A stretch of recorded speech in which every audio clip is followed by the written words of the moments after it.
들어오기 전에 잠깐 뉴스를 보니까 미국이 이란의 핵시설을 폭격했더라고요. 예, 세 군데나 폭격을 했네요. 우리나라도 1994년도에 그렇게 해서 미국이 북한을 영변에 있는 그 플루토늄 원자로를 폭격할 수 있었는데 그 김영삼 대통령이 반대하는 바람에 지금까지 이렇게 내려오고 있거든요. 그때 폭격했었어야 돼요.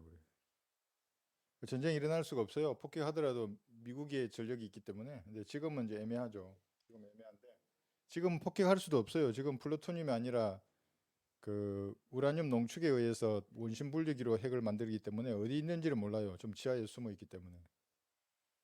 그 이제 그다음 이란이 어떻게 할 것인가가 이제 관심이죠. 만약 이란이 미국의 부대를 공격하게 되면 미국이 가만히 있지 않을 거예요. 이라크를 초토화시켰듯이 이란을 아마 없애버릴 건데. 사실 현명한 지도자라면 자기 권력을 내놓아야죠. 그 손 들고 항복하고 내 권력을 줄 테니까 폭격하지 말라고 협상하자고. 그러면 이란 국민들 아무도 안 다치잖아요. 근데 모르지. 그렇게 안 하니까 이제 이 사육의 눈먼 자들이잖아요. 사실 이게 우리나라도 마찬가지지만. 음, 그래서 그리스도인들을 지켜보는 겁니다. 그런다고 해서 이스라엘이 핵 공격을 받아서 없애고 그러지 않아요. 그러면 제가 강의한 이게 다 엉터리가 되는 거예요. 나는 그러지 않는다고 확신해요.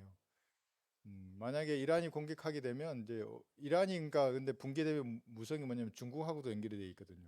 중국도 이란의 원유부터 해서 막대한 그 뒤로 거래한 것들이 있어요. 러시아도 마찬가지고. 그러니까 이게 만약에 이번 이란이 없어지면 그쪽에 있는 세력을 확대하기 위해서 러시아가 그래서 나중에 내려오는 겁니다. 그 정도만 우리가 보면 좋겠어요. 여러분도 기도하시고 이 말씀으로 무장하시면 성령께서 그 환경을 조성해 주세요. 복음을 전할 수 있는 환경. 그리고 어떤 사람을 만났을 때 대화의 주도권을 잡아요. 그러니까 처음 만난 사람인데도 이게 보여요. 이 사람이 다음 이런 말들이. 그럼 나는 미리 기다리고 있는다고 얘기해. 그래서 예수님의 피가 어떤 것인지를 이렇게 딱 설명할 그런 기회들이 생기거든요. 고린도전서 4장 1절인데 여기 여러분들이 일꾼이고 청지기들이거든요. 일꾼이고 청지기. 이 말은 성경에 이제 이렇게 기록되어 있으니까 아마 이단들이 좋아하는 말이거든요. 청지기. 신천지도 청지기 얘기하더라고요. 뭐 장로교, 감리교 가릴 것 없이 대부분의 종파들이 청지기 얘기를 하면서 그런데 청지기는 뭘 맡았는지를 몰라요, 사람들이. 대부분 뭐 돈의 청지기, 시간의 청지기 뭐 이러면서 막 그런 얘기를 하는데 7가지 신비를 맡은 청지기 얘기는 안 해요. 이 바이블 빌리브 외에는 그런 말 하는 사람들이 있거든요. 그래서 그런 청지기이고 오늘은 7가지 신비 들어가기 전에 청지기가 도대체 뭐 하는 사람인가 여기 잠깐 여기 살펴본 다음에 다음 시간에 이제 7가지 신비에 대해서 하나씩 이렇게 한번 보겠습니다. 여기 고린도전서 4장 1절 보시면 그러므로 사람들이 우리를 그리스도 위의 일꾼이며 하나님의 신비들을 맡은 청지기로 여기게 하라 했어요. 여기 우리가 이제 바울이나 아폴로나 게바나 이런데 이 여러분을 넣어도 돼요. 그러니까 모든 그리스도인들은 하나님의 신비들이죠. 7가지 신비를 맡은 청지기입니다. 그럼 이것이 무엇인가 이제 오늘 한번 공부를 해보겠습니다. 그 양구로 가서 은혜의 복음이 전파되면 마귀들이 깜짝 놀란다고요. 그 강원도에 흩어져 있던 마귀들이 그 강원도지사가 있어요. 진짜로 마귀의 세계에서도 각 나라마다 영역마다 구분된 마귀의 지휘체계가 있거든요. 깜짝 놀랐을 거예요. 한 번 흔들렸잖아요, 그게. 그래서 여러분들이 기도하시고 다음에 또 어떻게 할 것인지를 그렇게 대비해야 합니다. 마음의 준비를 했다가. 예. 여기 이제 일꾼이고 청직이라 그랬는데, 그죠? 예, 모든 그리스도인이 하나님으로부터 무엇인가를 맡은 청직이에요. 일꾼이라고 이제 하는데 여기 시편 78편을 한번 보겠습니다. 긍정적인 면도 있고 부정적인 면도 있는 겁니다. 그러니까 이런 하는 사역을 통해서 여기 4가지 해놨잖아요. 시편 78편 7, 8절에서 7절 보시면 그 제가 잠깐 봤어요. 이단들, 이 사이비들이 청지기를 뭐라 그러는가 보면 전부 뭐 돈에 대한 청지기 얘기 많이 하더라고. 그러니까 돈이 하나님 거다 그러면서 자기한테 바치라 이 얘기예요. 그 얘기들 가만 보면 근데 이 신비들에 대해서 말도 하지 않고 이 구절을 인용하는 목사는 다 한 명도 없어요. 청지기 얘기하면서. 자, 이는 그들로 그들의 소망을 하나님께 두게 하고, 이게 청지기에 하는 일이에요. 어떤 사람의 소망을 땅의 것에 두지 말고, 야, 너 우주 만물을 주신 하나님께 너의 소망을 두어야 돼? 그러려면 구원받아야죠. 가장 복 있는 사람이에요. 어릴 때부터 하나님께 소망을 둔 아이들이 가장 복 있는 사람이에요. 오늘 지금 아이들도 지금 공부하고 있잖아요. 저기서 중간에 탈락하지 않고 성인이 될 때까지 말씀으로 성장한 아이는 어떻게 하나님이 지혜와 능력을 주실지 몰라요. 그래서 첫 번째가 소망을 하나님께 두게 하는 거예요. 하나님의 역사하심을 잊지 아니하며 그랬잖아요. 이게 두 번째가 역사하심이잖아요. 이게 하나님께서 인간의 인생사에 개입하신다고요. 여러분의 인생사에 하나님이 반드시 개입하세요. 그래서 여러분을 이렇게도 바꾸시고 저렇게도 바꾸셔서 작품으로 만드실 거예요. 인류의 역사에서도 개입하신다고요. 결정적인 개입은 지상 재림이에요. 여기 완전히 쳐부수실 거예요. 죄악의 잔이 가득 찰 거 아니에요. 이방인의 때가 가득 차면 주님이 재림하셔서 박살을 내실 거예요. 이게 성경 곳곳에 무서운 주의 날에 대해서 말씀하고 있는 겁니다. 여기도 있어요. 그래서 청지기가 이 일을 하는 거예요. 하나님의 역사하심을 잊지 아니하며. 근데 잊어버린다고요. 하나님이 내 인생에 개입하신다는 걸 잊어버려요. 그래서 징계도 하시고, 징계도 하시고 연단도 하시고 그냥 방치하기도 하실 거예요. 내버려 두실 거예요. 잊어버려요, 이 사실을. 너무 멀리 계시는 분으로 보이거든요. 그런데 잊지 아니하게 하는 게 청지기들이 하는 거예요. 오직 그의 명령들을 지키게 하여.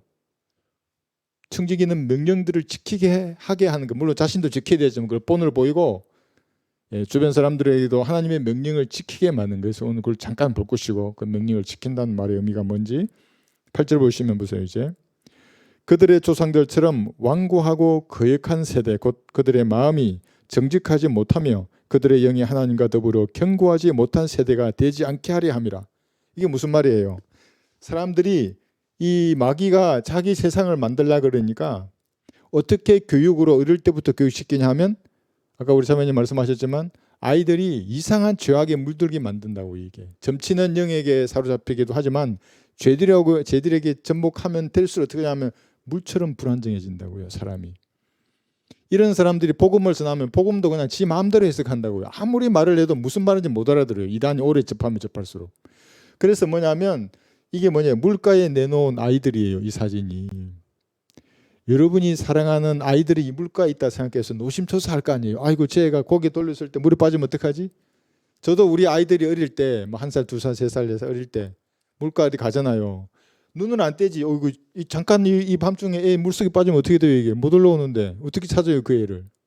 물가에 내놓은 아이들처럼 그리스도인들이라도 조금만 유혹받으면, 조금만 고난이 닥치면, 조금만 어려운 일이 생기면 하나님 버리고 저 세상으로 가겠구나 하고 그러지 못하도록 하는 건데 청지기가 그런 걸 맡았어요. 하나님 앞에 완고하거나 거역하거나 정직하지 못하거나 영이 견고하지 못한 이런 물처럼 불안정한 상태가 되지 않도록 경고도 하고 본도 보이고 훈계도 하고 건면도 하고 이게 청지기가 하는 일이거든요. 그런데 이런 말 하는 사람이 없어요. 그래 그 다음에 이제 넘기면 7가지 신비들이 쭉 나와요. 여러분이 받고 있는 신비들. 지금 오늘 대략적으로만 보는 겁니다. 그 첫 번째가 경건의 신비예요. 이 말은 이제 우리가 나중에 이거 할 때 배우겠지만 우주 만물을 창조하신 하나님이 육신으로 나타나신 거예요. 또 폭행처럼 육신 안에 나타났다 그러면 완전히 사이비가 되는 거예요. 하나님이 육신 안에 나타났으면 그럼 피부는 하나님이 아니에요. 예수님의 피부는 이상한 번역이라 그게 육신으로 나타나신 이 신비를 볼 겁니다. 그게 신비한 거죠. 이게 보아도 그 진짜 의미를 모르는 거예요. 예수님을 보아도 모르는 거예요. 비밀은 예수님이 안 보이면 비밀이잖아요. 경건의 신비라는 것은 하나님이 육신으로 나타나셨는데 초림 때 그 사실을 사람들이 보고 몰라요. 그게 신비이니까 미스테리한 거죠. 그게. 그러니까 재림 때 예수님은 지상 재림이지 이게 재림 때 예수님 나타나신 거거든요. 이때 나타나실 거예요. 그게. 그래서 경건의 신비가 무엇인지 좀 볼 겁니다. 이 사진 보세요. 손에 구멍 뚫려 있잖아요. 손목에 구멍 뚫려 있어. 예수님이 사진 보세요. 내가 여기 노란 건 제가 한 거예요. 르커몽 목사님 그리신 그림에 구멍이 뚫려 있잖아요. 이게. 신천지 교인 중에 한 명이라도 천연왕국에 들어온 사람이 있으면은 예수님이 영으로 부활했다 하잖아요. 그 사람들이. 이게 구멍을 내고 자, 저 구멍은 뭐냐 물어볼 거예요. 너 영으로 부활했다면 예수님. 그 육신에 구멍 난 건 뭐냐고. 육신의 몸으로 부활하셨다고 예수님은. 하여튼 그래서 그 다음에도 이제 7-1이잖아요. 그래서 7가지 신비가 여러분에게 맡겨졌어요.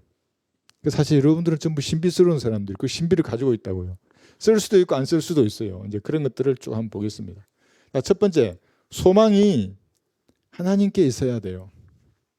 그렇게 청지기들은 얘기하는데 이게 볼까요? 10편 39편 7절에 보시면 그런 사람이 몇 명이나 돼요. 자기 소망이 하나님께 있는 사람이. 성경을 올바로 공부한 그리스도인들 외에는 없어요. 그게. 10편 39편 7절 보시면 39편 7절에서 6절부터 보세요. 진실로 사람마다 헛된 그림자같이 걸어다니며 진실로 그들이 헛되이 분주하니 재물을 쌓으나 누가 그것을 가질지 알지 못하나이다. 주여 이제 내가 무엇을 기다리겠나이까. 나의 소망은 주께 있나이다.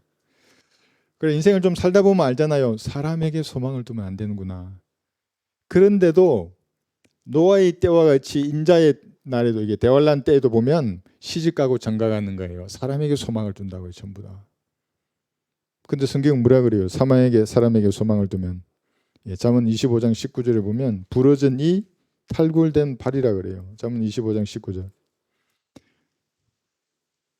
소망이 주는 게 있어야 돼요. 그리스도인들은. 그렇지 않으면 자기 믿음을 지키기도 어려워요. 잠언 25장 19절에서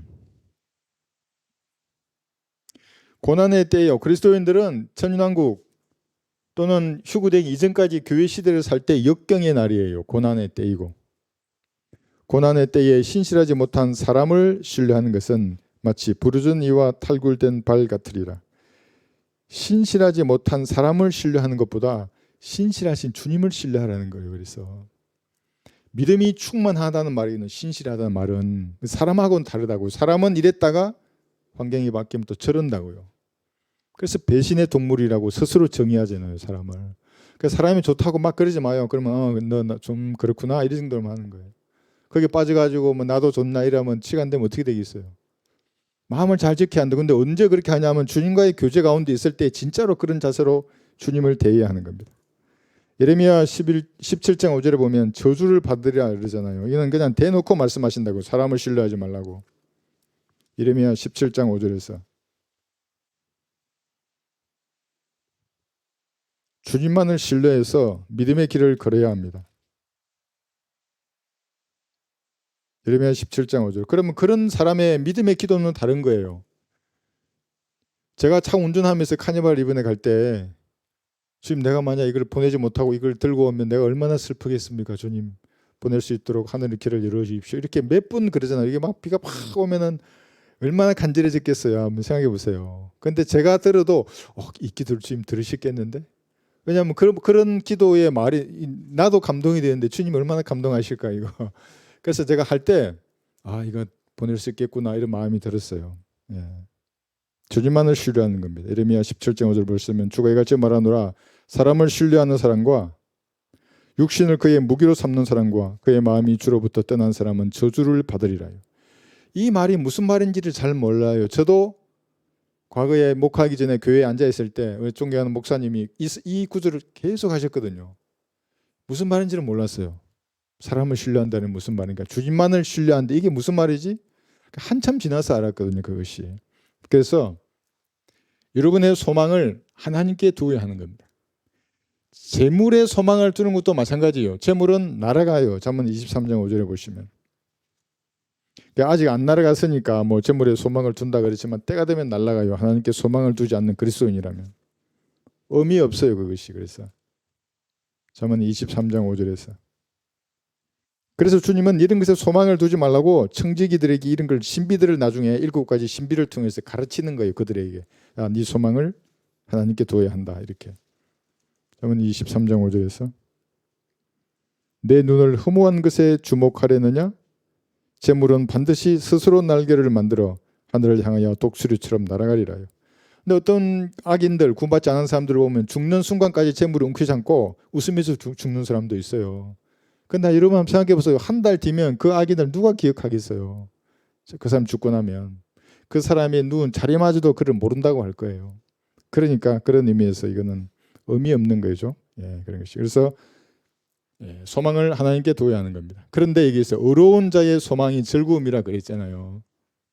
구약의 의인을 생각하지 말고 신약의 예수님의 피로 구원받은 피로 언약을 맺은 그 사람의 소망은 즐거움이에요. 언제 즐거움이 나타나는 거예요? 로마서 8장 한번 볼게요. 여러분의 몸이 구속되는 그 소망을 다 가지고 있다고요. 이는 보이지 않는 소망이에요. 근데 이것이 소망이 되는 사람은 주님이 이 땅에서 기쁨을 주시게 돼 있어요. 그러지 않고 쓰레기의 소망을 가지면 그 쓰레기가 무슨 기쁨을 주겠어요? 그렇잖아요? 예. 로마서 8장 24, 25절에서 보이지 않는 것을 기다리는 그 소망은 인내로 기다리는 겁니다. 로마서 8장 24, 5절. 이는 우리가 소망에 의하여 구원을 받았음이나 보이는 소망은 소망이 아니라 사람이 보는 것을 왜 바라리요? 그러나 만일 우리가 보지 못하는 것을 바란다면 인내로 기다릴지니라. 여기 보지 못하는 것이 몸이 구속되는 거예요. 혼과 영이 거듭나고 혼이 구원받는 것은 보는 것처럼 이 확실한 증거를 다 가지고 있어요. 구원받는 사람들은. 그런데 보지 못하는 소망이 하나 남았는데 그것은 이때 몸이 구속되는 겁니다. 그 소망을 기다리는 사람은 인내로 기다리는 겁니다. 그것이. 인내해야 한다고요. 어떤 사람은 그러더라고. 내 메일로 대놓고 말하더라고. 너 같은 사람이 2000년 동안 기다렸다고. 그 완전 마귀의 영에 들린 칼빈주의 목사예요. 그 사람. 그러니까 그 사람 말은 뭘 말하고 싶냐면 나한테 휴거가 안 일어났다고 이 사기꾼은 이 말을 하는 거거든요. 그게. 지금까지 안 일어났다고. 근데 너가 성경을 안 읽어봤냐고. 여기 인내로 기다리라 그랬잖아. 그럼 기다리면 된다고 그리스도인들은. 그 날이 반드시 올 거니까. 만약 주님 늦게 오시면 내가 찾아가면 되지. 잿자늘로. 기다린다고 그날을. 근데 그 사람은 이 휴거를 아예 없다고 믿고 한 번, 두 번, 세 번 말하잖아요. 지는 없다고 믿는데 나는 3번이나 말한다고. 나는 완전한 이단이래. 성경이 있다 그러는데 내가 지어낸 거냐고 그게. 그대로 읽어보라고 네가. 그런 사람들의 원본을 고집한 이유가 뭐냐면 교묘하게 빠져나간다고. 그 문장 가운데, 한글 가운데. 한글은 정확하지 않다고. 그래서 영어를 얘기하면 영어도 별로라고. 자기는 원본을. 그래서 내가 우상 숭배자를 그러잖아. 그 돼지머리 믿는 사람들이라고. 그래서 이 보이지 않는 소망, 이 그리스도인들이 있는 겁니다. 이게 뭐냐면 디도스 1장 2절에 보시면 영생의 소망입니다. 그 청지기들이 이런 소망으로 가득 차야 뭔가를 다른 사람들에게 소망을 하늘에 두라 이렇게 말할 수 있는 겁니다.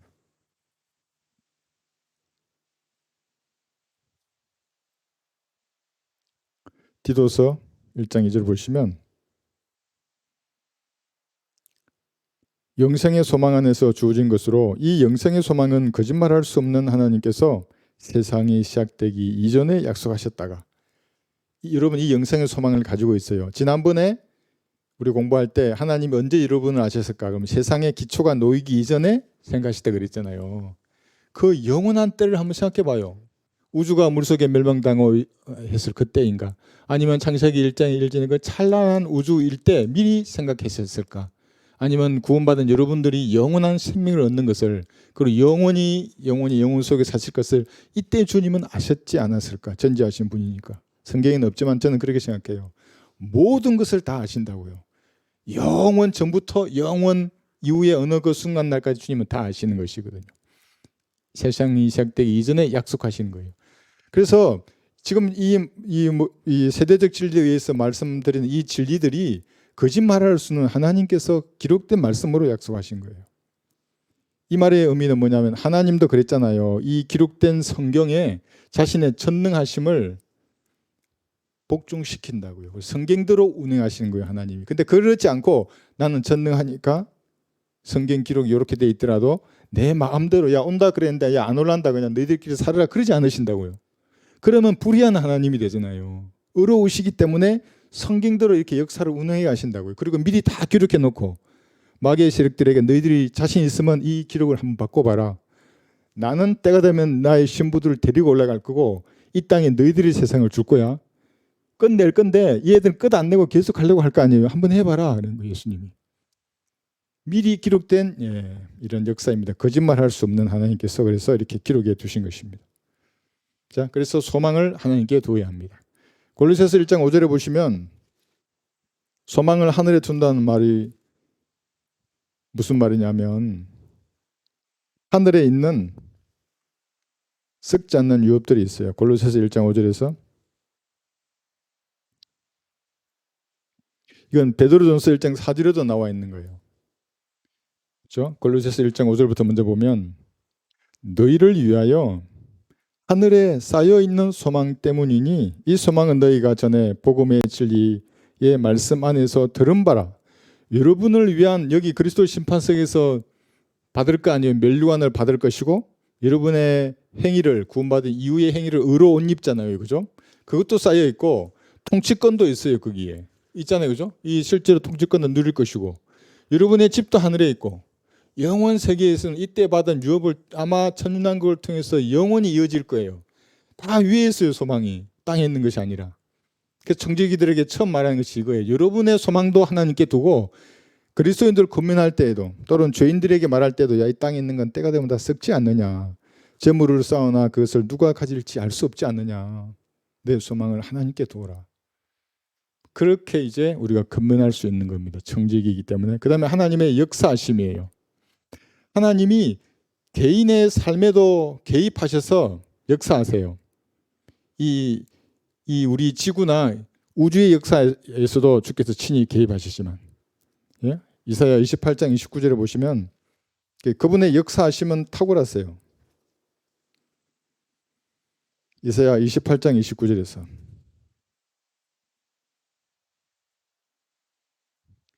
저는 이 세대적 진리 그림 이거 그렸잖아요. 이건 다 제가 그린 거예요. 예, 주님 주신 지혜로 이제 그렸는데 주님이 이렇게 이 올바로 나누어서 운영하세요. 이것을 쭉 이렇게 제가 보니까 너무나 탁월하세요. 이게 아무도 이의를 제기할 수 없는 거예요. 이 경영 방침을 다 주는 거예요. 인간들이 원하는 것들을 아담 때로부터 모세까지 모세에서 예수님 이때까지 교회 시대, 대환란, 천년왕국, 영원 시대 이렇게까지 이게 다 주세요. 모든 세대를 다르게 다 줘보고 어떻게 구원받은 성도들은 그 세대 가운데서 주께서 구원하시지 않아요. 그렇게 다 주시는 것을 보시고 탁월하시다 주님께서 이게 28장 29절을 보시면 이것은 또한 만군의 주께로부터 오나니 그의 계획은 경이롭고 그의 역사하심은 탁월하시도다. 지상 재림만 보더라도 그래요. 우리 이사야서를 통한 지상 재림의 경로를 배웠잖아요. 이렇게 어떻게 이렇게 군사학을 이 땅에서 전공한 저도 봐도 야 어떻게 이런 기동 계획을 그릴 수 있는가 너무나 정확하게 치거든요. 다마스커스로부터 그죠? 이렇게 이집트로 쳐가지고 시내산으로부터 다시 위로 올라가서 올리브산에서 이렇게 들어가시지 않는 예루살렘으로 한 번 더 하고 싶어요. 성경 공부를 예수님 지상 재림을 전자칠판 가지고. 좀 이렇게 다 넣고 그 지명이나 이런 거 있잖아요. 그 지형들을 미리 넣어가지고 한 번 더 하고 싶을 정도로 탁월했어요. 우리 여러분의 인생에 개입하신 주님도 탁월하실까요? 하지 않으실까요? 탁월하세요. 여러분을 작품으로 만드실 주님은 탁월하신 분이에요. 자기와 똑같은 모습으로 만드시는 이게 궁극적인 이런 역사도 있지만 지금 여기서 그리스도의 형상이 이루어지도록 주님이 여러분의 인상 가운데 역사하시는 것도 탁월하시는 거예요. 그분 앞에 순종하세요. 성경을 읽다가 뭐가 나오잖아요. 그냥 순종하시면 돼요. 기도 가운데 확신을 주실 때 그것이 성경과 다른 게 없으면 확신 가운데 거하시면 그런 모습으로 빚어질 거예요. 이게 뭘까요? 이게 에베소서 2장 10절 작품이에요.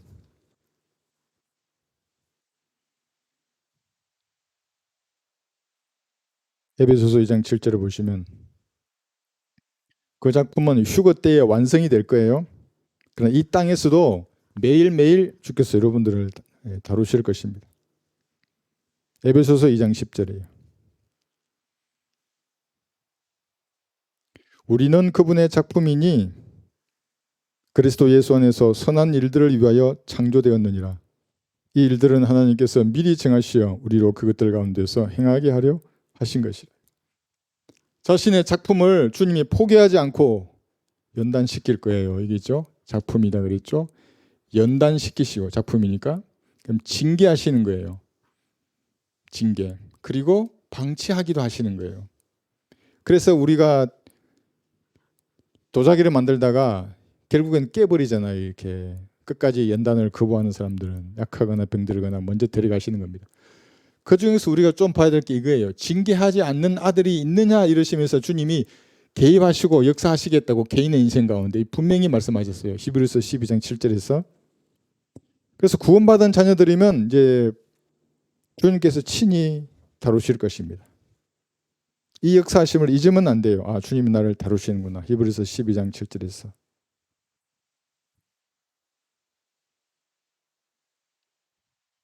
(12장 7절) 보시면 보세요.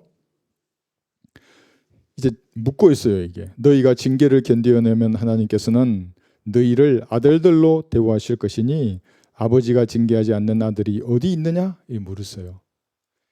아버지는 징계한다고요. 뭔가를 고쳐주고 싶어요. 뭘 이렇게 잘하게 해주고 싶어 자녀들에게. 근데 잠시 자기 유익을 위해서 그럴 수 있지만 우리 모든 영들의 아버지는 오직 나의 유익을 위해서 그러는 거거든요. 주님의 입장에서의 유익을 말하는 겁니다. 그래서 여러분을 이렇게 징계해서라도 좀 역사하시는 겁니다. 그 다음에 여기 보시면 에베소서 다시 1장으로 가볼까요? 에베소 1장 가보시면 여기 19절 볼게요.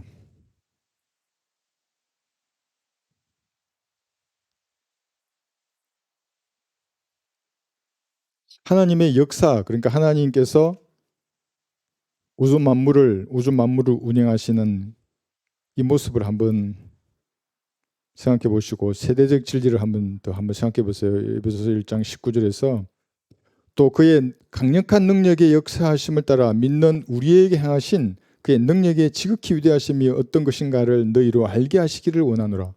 이게 무슨 말일까요? 이렇게 생각하면 되죠. 여러분의 모습을 하나님의 모습처럼 변모시켜서 셋째 하늘 정상으로 다 데려가실 거 아니에요. 여기서 그죠? 다 데려가시고 나서 그 이후에 펼쳐질 이런 역사를 쭉 한번 생각해 보여요. 영원 시대까지. 지금 이거예요. 그래서 19절에 보면 그의 능력의 지극히 위대하심이 어떤 것인가를 너희로 알게 하시기를 원하노라. 이 별 관심이 없는 분들은 몰라. 하나님의 능력의 위대하심을. 우리가 구령의 도구로 쓰임만 받아도 감사하거든요. 그 하나님의 능력의 위대하심이에요. 이 죄인으로 살다가 죄인으로 죽을 수밖에 없는데 예수님의 피로 구원받게 하고 진리의 지식을 아는 조명을 주시고 그래서 이 땅을 살면서 주님께서 나를 빚어주시잖아요. 그렇게 쭉 가요. 인도와 보호하신 가운데 살다가 어느 날 이렇게 올라가는 거예요. 영혼 가운데 영원히 살아요. 한번 생각해보세요. 그분의 능력이 얼마나 탁월하신지, 얼마나 뛰어나신지. 청지기들은 이 얘기를 해줘요. 사람을 만나면 이래가지고 야, 이 인생이 끝이 아니라고. 이 땅이 이제 아직 시작도 안 됐다고. 여기가 시작이라고. 시작한다고. 여기서 쭉 얘기해줘봐. 여기까지. 도전이라도 좀 받게. 이 찬란한 새하늘 새 땅에서 넌 여기 불무새에서 나를 쳐다보고 있을 수도 있다고. 밝게 빛나는 새 예루살렘 도성 여기 있잖아요. 저기 옛날에 나하고 그 친구도 저기 있는데 여기 불타고 있으면서 환하게 볼 거 아니에요. 저기는 나 옛날에 내 남편이나 아내나 자식이 거기 있다면 그 얼마나 가슴 아픈 일이에요. 그게.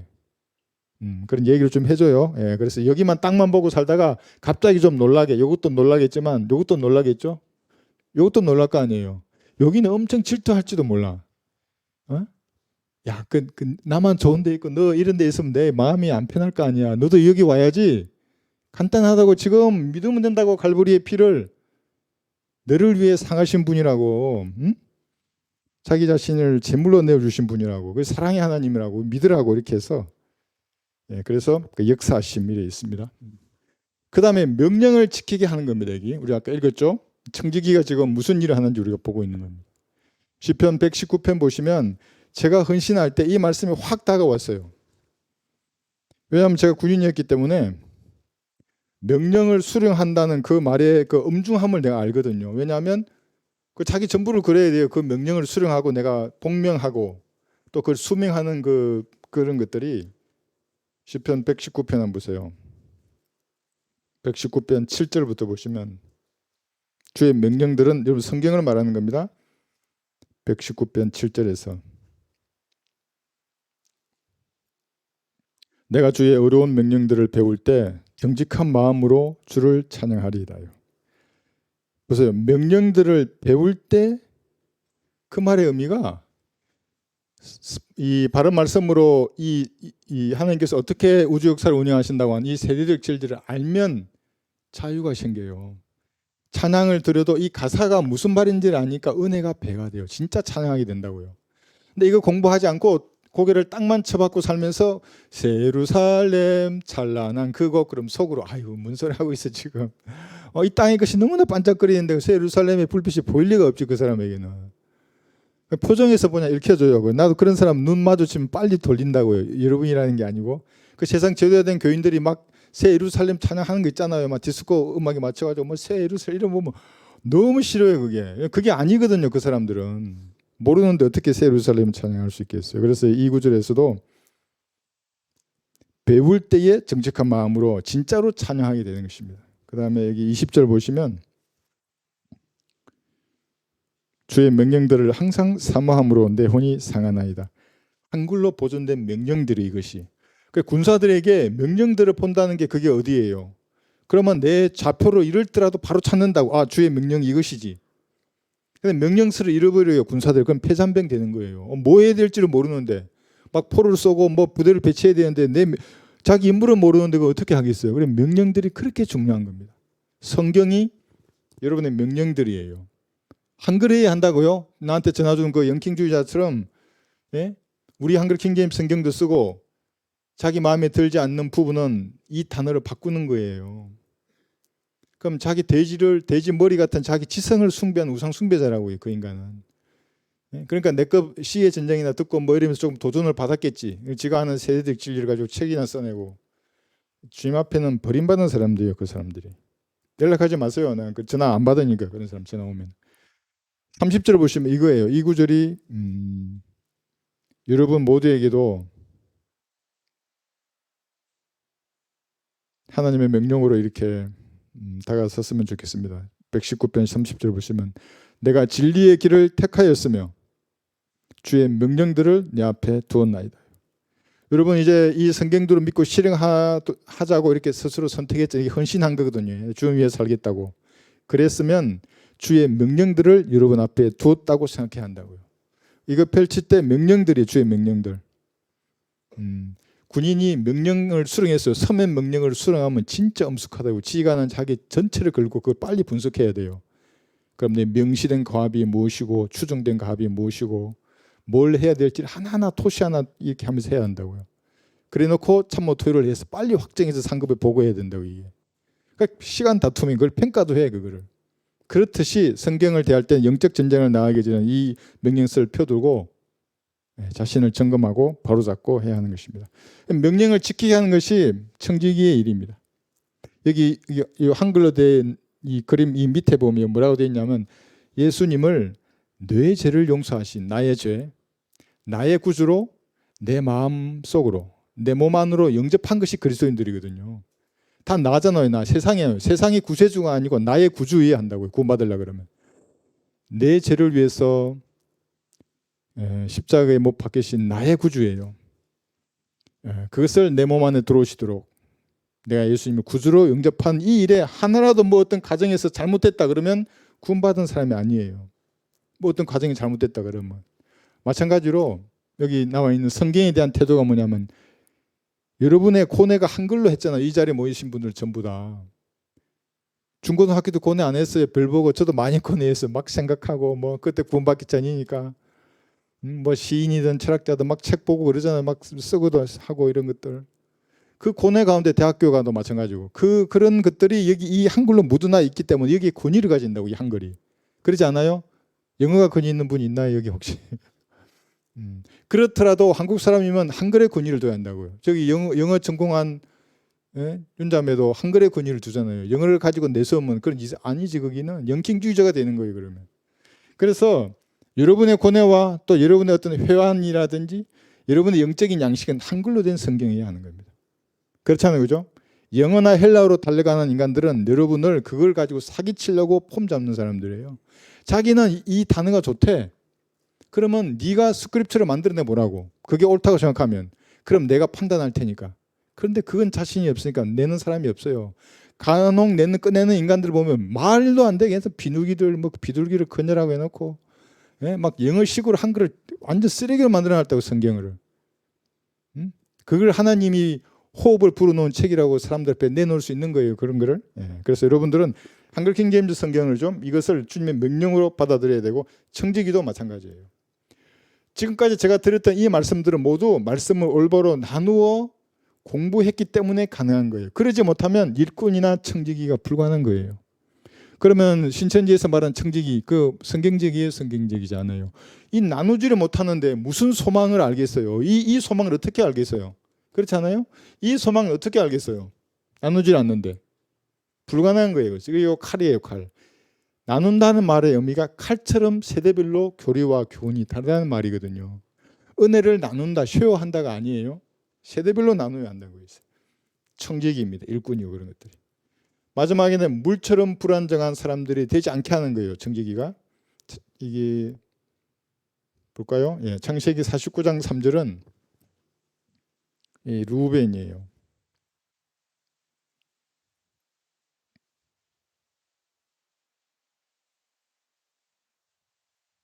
창세기 49장 3, 4절 보시면 불안하다고요. 이게 그 사람들이 조금만 유혹을 당하고 고난 가운데 들어가면 이거 다 버리고, 믿음을 그냥 세상으로 가버리고, 남자한테 가버리고, 여자한테 가버리고, 재물로 가고 막 그래버린다고. 그러면 쾌락으로 달려가고, 그 물가에 내놓은 사람이잖아요. 불안정하다고. 르우벤아, 너는 나의 장자요, 나의 능력이며 내 힘의 시작이요, 위엄이 탁월하고 능력이 탁월하나 그랬어요.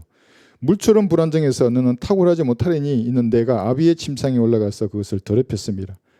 간음했다고, 얘가. 그가 나의 침상에 올라갔었도다. 그래서 제 가운데 계속해서 흔들린다고. 이게 상황만 조성되면, 예? 물에 빠지려고 준비한 사람 같다고요. 그래, 물가에 내놓은 아이거든요. 그게 불안하다고요. 저렇게 상태가 좋으면 하나님을 섬기다가 상태가 나쁘면 세상으로 가버릴 그런 사람은 되면 안 되는 겁니다. 청지기가 그 얘기하는 거예요. 너 물처럼 불안정하면 안 된다는 거예요. 시편 38편 봐도 마찬가지예요. 그래서 여러분의 어려움과 고난이 왔잖아요. 아, 내가 물가에 내놓은 아이가 아니라는 것을 주님 앞에 증명할 좋은 기회예요. 그냥 무릎 꿇어요. 난 내 힘으로 못 견딥니다. 좀 도와주십시오. 내가 이 진리를 버리거나 세상으로 가지 않겠습니다. 이게 딱 말해야 한다, 기도하러. 그러지 않고 또 휩쓸려서 가버리면 신앙이 얼마나 퇴보하는 거예요, 그게. 대부분은 따라가요. 남자들 따라가고 여자들 따라가고. 시편 38편 1절 보시면. 그러니까 여러분들은 굳건하게 서서 믿음 가운데 그해야 하는 것입니다. 청지기들이고, 시편 38편 1절에 3절을 보시면, 오 주여, 주의 노하심으로 나를 책망하지 마시고 주의 격노하심으로 나를 징계하지 마소서. 주의 화살이 나를 깊이 찌르고 주의 손이 나를 심히 누르나이다. 내가 기운이 없고 심히 상했으며 내 마음이 불안정으로 인하여 신음하였나이다. 불안정하다 그랬죠, 이게. 근데 앞에 보시면 그 4절 보시면, 내 죄악이 내 머리 위로 넘쳐나니 무거운 짐처럼 내게 너무 무겁나이다 하면서 쭉 말씀하시잖아요. 그리스도인들이 물처럼 불안정할 때가 언제예요? 죄악된 생각이 들어왔을 때 그 타협해보면 물처럼 불안정해져요, 이게. 근데 거기서 이겨내야 한다고요. 육신의 욕망이든 세상의 자랑이든 어떤 정욕이든 잘 모르겠지만 그걸 이겨내야만이 물가에 내놓은 아이처럼 되잖아요. 주님 보시기에 여러분들이 저 인간 또 물가에 내놓은 애처럼 언제 물에 빠지고 언제 세상을 갈지 모르, 이러면 사역을 맡길 수가 없어요. 든든하게 서 있어야 되거든요, 그것이. 그래서 여러분들도 그게 아니라는 것을 증명할 좋은 기회가 고난 가운데 있을 때입니다.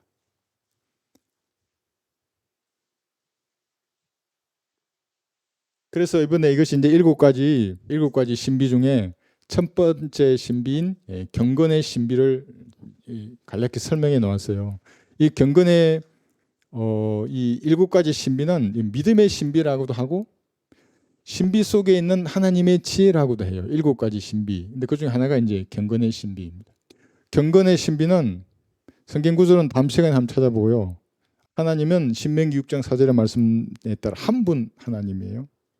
아버지와 아들과 성령 이 세 분은 하나예요. 하나라고 이게. 그런데 나타날 때는 아들로 나타날 때도 있고 사람에게 느낄 때는 성령 하나님께서 역사하실 때도 있어요. 아들 하나님 역사하실 때도 있고. 그런데 이 세 분은 한 분이신데 육격만 각각 다를 뿐이에요. 이렇게.